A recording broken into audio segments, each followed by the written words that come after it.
You see, if we can have person like this, like one or two of this kind of person with this mindset, it will go a long way to shaping, the mindset of our young people.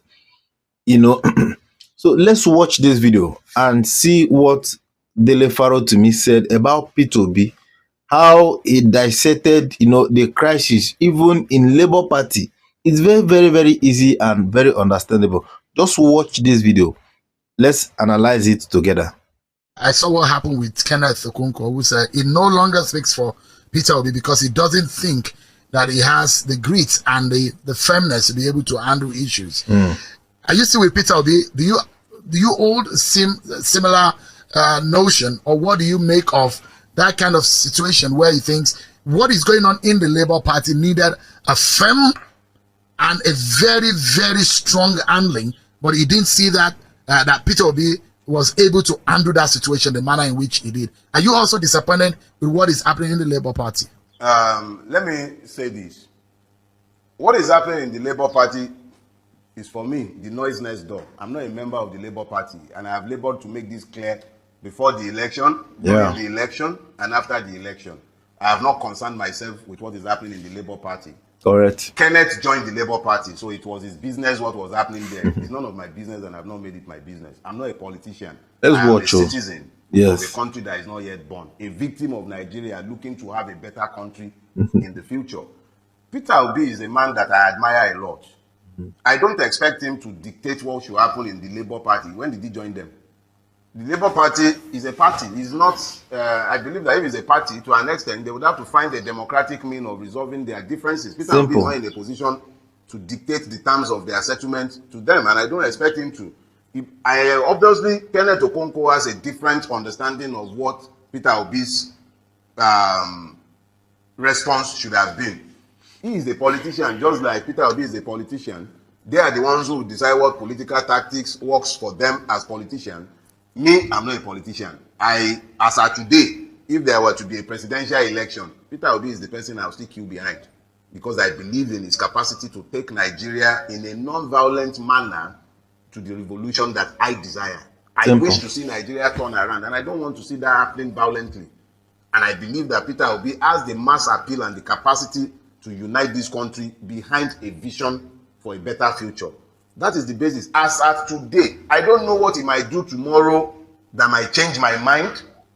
I'm a free agent. It might be that tomorrow he decides to align himself with persons that I do not believe I can vote. Yes. People that I believe cannot bring anything good to Nigeria. And on account of that, I might decide, okay, hasta la vista, we can't work together. But as at today, barring any dramatic happenstance, I remain solidly behind Peter Obi, and I will continue to support him into 2027 if he's going to run, and if we have managed to reform our electoral system. God bless you. That was a very nice response. My electoral system, I'm not interested. I mean, Kenneth Okonkwo went as far as saying, for 2027, Peter Obi, Bola Tinubu, Atiku should move aside. Like, you are of the opinion that 2027, you are of the opinion that 2027, Peter Obi should realign or go back to the ring and see through his hat and run again for president. That's your opinion, and that's your stand, isn't it? Let me put it this way.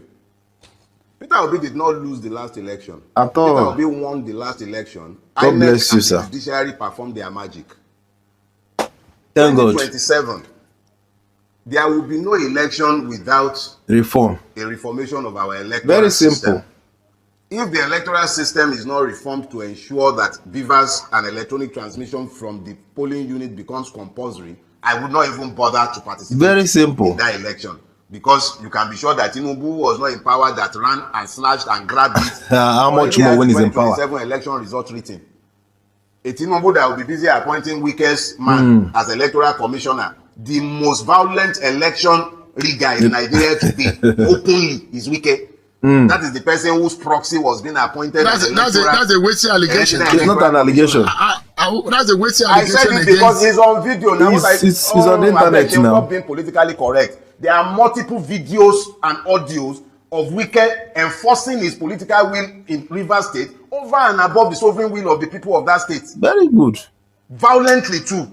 So this is not, please, I don't do beer parlor talk. No, because and when you need to balance things, You can. Are you suggesting? Okay, let's turn it into an argument. I am saying here, my name remains Daily Farotimi, and I am saying that there are more than enough material online showing Wike violently suppressing the right of the people of Rivers State to elect their chosen representatives. And I am saying that his personal aide, his person, has already been appointed a resident electoral commission since Tinubu came to power. So how can you be talking about a free and fair election in 2027 when it's already a fait accompli that without consequential amendment of the Electoral Act, without a consequential reformation of our judicial system, the same madness that took place in 2023 will repeat itself in 2027. It's a very long thing. If we do not tell ourselves these basic truths ahead of time, we are not going anywhere. Hope that anything will change. We have to be unapologetic and unrepentant in pushing the truth in their eyes. As I've told you, the truth is both a sword and a shield. I love wielding it as a sword and smashing them on the head with it, and I don't care for their feelings. I don't know how long any one of us is going to live. I'm not going to live my life kowtowing to the opinion, sentiments, or emotions of worthless human beings who have wrecked the life of thousands and millions by their actions and inactions. God bless you, sir. So we cannot be talking about an election in 2027 in the presence of the multiple madnesses that have remained with us, in the presence of a situation where a corrupt INEC chairman will open his mouth and blithely declare on national TV, go to court. We can't be having that and be talking about an election in 2027. We must at least be honest enough to tell ourselves what is in front of us. If there is going to be an election worthy of his name, I will be out there supporting Peter Obi. If there will be an election, and if we still even have a country, the way Bulaba is going with Nigeria, what do we know that will be left of this country by 2027? What will be left of this country? Anemia is being killed in his own domain after ransom war. And we are talking about 2027. An Oba was killed. 2 Obas, for instance, were killed in Ekiti the other time. And we are still talking about 2027. God have mercy. You practically don't have a functional state again. Somebody is single-handedly, without recourse to any due process, the due process law be damned, the PPP law be damned, single-handedly without public tender of any sort, they are awarding a road at 4 billion naira per kilometer. And you are still talking about a country. Why are we lying to ourselves? We must, even if they will not agree, we must be unapologetic in telling this truth. Whether we would have a country in 2027 is up in the air. Hunger has become a real issue. So, I mean, the government of the day will say, Mr. Farotimi, that they are making... Which government? The government that cannot even ensure that we have fuel. Which government? Do you have government? You have exploiters, buccaneers, thieves. But, which government? The government of the day will say they are making efforts in fixing the problem that they met on the ground. It's still early in the day. They just have about a year. I'm Chinese too. I'm Chinese and I'm 6'7". Do you believe me? The government of the day has said they are making effort. We see the effort now. They are making effort. They are buying private jet. They are buying yacht. They are spending 21 billion to renovate. They are spending 90-something billion on Hajj. Is that and then they are falsely and fraudulently implementing Orosoye report. They are busy privatizing NNPC. We are busy refining in Malta and everywhere. We see the effort they are making. So I'm Chinese too, Sheung, and I'm 6'7". Do you believe me? So you don't see any good that this government has done since the last 1 year? I'm asking. You know, because I'm a journalist. I'm asking. I had no expectation of anything good from this government. Nobody steals power to benefit the people. Not at all. It does not happen. I do not expect the mercies of a thief who has robbed me. I was not under any illusion whatsoever about this government. But when you say that the election was stolen, there are those who argue that the elections were fought. The candidate you're talking about came a distant third. The case went to court, and the first court of first instance went to the Supreme Court, and the court validated the outcome of the election as pronounced by INEC, and that the lawyers were unable to prove that the elections were rigged or fraught with irregularities. How then will you be able to say that the mandate was stolen? Let me say something, right? I love the response. You know, the ICPC was set up by Obasanjo.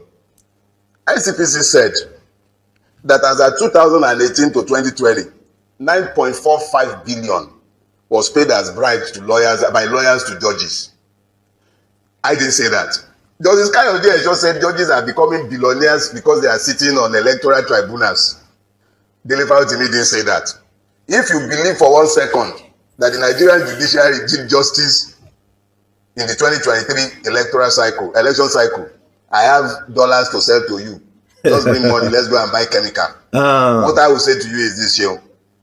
Yorubas have a proverb. They say that two people cannot be equally fooled by a lie. If the person telling the lie is unaware that he is lying, the person being told the lie should know that a lie is being told. Yes. At least the person against whom the lie is being told should also be aware that a lie has been told against You're him. right. I say it without any equivocation. The Nigerian judiciary, by his multiple somersaults in the last electoral cycle, established beyond any argument the fact of his complicity in the rape of democracy in 2023. People can hold their opinions, and that's the beauty of opinion. Everybody is entitled to one. Yes. Even me. You may or may not agree, but I am still entitled to that opinion, and that is my opinion. Let's wrap up. Where do we go from here to have the kind of country or a nation that will be for the betterment and for the good of all Nigerians? Where do we go from here? No, we as a people and as a collective would have to resolve to be better than we have been. We would all have to, as a collective, admit to our part, our fault in what has happened to us as a people. This is not something that is not a sectoral guilt. It's a systemic problem from the pulpits in the churches and mosques, which stinks to the highest heavens, to the groves, the sacred groves of our land. All the places of religiosity in our country have become temples of iniquity. We need to look at ourselves. Me as a person, you as a person, we as a collective, we need to look at ourselves. It's very easy to point fingers at sectors, but the reality is that there is no part of our country that is free of putrefaction. It's a systemic collapse. If there is anything that will change, if anything would ever change, it would have to be that we as a collective with good leadership decide to try a different pathway. Outside of that, what will happen is that by the time Kekere Ekun is leaving, you will be asking me or someone else again if the new acting CJ would be able to change the system. No single person can change Nigeria. It will take the collective resolving that they are tired of where they are before anything would ever change in our country. It has taken the collective to normalize the madness that we have become acculturated to. And it will take a critical mass, if not a majority, if that madness is going to ever change. Thank you very much, Mr. Dele Farotimi. A lot has actually been said on this video. If you have been following on, if you have watched to this point, I believe that you must have gotten something. And let us know what you think about what Dele Farotimi has just said on the comment sections. What am I trying to say? Kenneth Okonkwo started on a very, very good note. Peter Obi was the one who brought Kenneth Okonkwo out to the limelight. He has been a politician for God knows where. Nobody even knew him. Not until he aligned himself with Peter Obi. And there's one thing I normally tell people. Peter Obi is a man that has one kind of grace. By the time he starts pulling off and you want to start rubbishing the hand that has brought you out, definitely you get the repercussion. And the repercussion is what? Your downfall. Because you can't fight grace. So what am I trying to say? Kenneth Okonkwo, I am just believing that he will advise himself, because he is a kind of politician that I see that can compromise. He has the words. He's a very good orator. He knows how to speak very well. He knows how to talk. He's intellectual. He's very smart. He's very, very intelligent. You know, he has a very good memory again.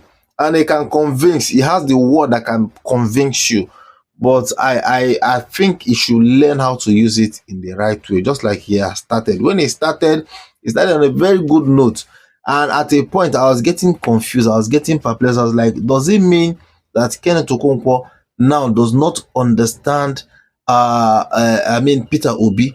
Does it mean that Kenneth Okonkwo does not understand, where this man is driving to? He does not understand the person of Peter Obi. I think you really need to study him very, very well. Though he has made his stand anyway, but I just pray that it doesn't get too late for him. Yes, why am I saying that? Because of where he's deviating, how he's deviating, is going one-sided now, going in the way of as if he has been bought over. So I think it's still very, very much early for him. He's still in the same political party system with Peter Obi and the co. So if he can be able to align himself back and make his way straight up again and continue. I'm sure that grace will find him as well. But in the recent time, Kenneth Okonkwo have been speaking as somebody like Aburi, as somebody who has been bought over with some, good dollars. And then coming to the administration of Tinubu, you find out that even now, nobody's even talking about governance again. They don't care about governance. They don't care about how you feel. They don't care about what to do to develop and to put what everybody, what all of them that are in that position, what they all care about now is 2027 election. Peter Obi is not that kind of person. Peter Obi is somebody that, well, he does. I don't want it to look as if I'm trying to campaign for Peter Obi, but yes, if you listen to Farotimi very, very well, you will understand his point, and it was crystal clear. You understand? Now, he's not following P2B because of what he's gaining there. He's not following P2B because he's following because of his ideology, because he has understood his personality. He's a gentleman, like he said, that's going to bring revolution in a peaceful manner without violence. And trust me, P2B is going to do a whole lot of reforms. I know that man. I know him because I knew when he was in Anambra, I knew the type of policies and what he brought in. Now, what he did in Anambra, trust me, if Peter Obi come back to become a president of Nigeria, a lot of things will work. Oh. I am telling you honestly, educational system, Nigeria, in fact, people will be coming to Nigeria to school, not just Nigerians traveling, running outside. I am telling you that I know a lot of persons who are outside the country that wants to return back to this country. But because of the policy, because of the insecurity, the insurgents, and everything that is going on in this country, they are finding it very, very difficult to come back. So it is in our hands. 2027 is by the corner. Let's just start getting ourselves prepared and see what we can do. God bless you, Farotimi, for this one that you have dropped. I think it's a word for the wise. He that has ear, let him hear. And the truth cannot be hidden. The moment it's being exposed, it flies. Yes, it goes around. Unlike somebody who is telling lie. God bless you.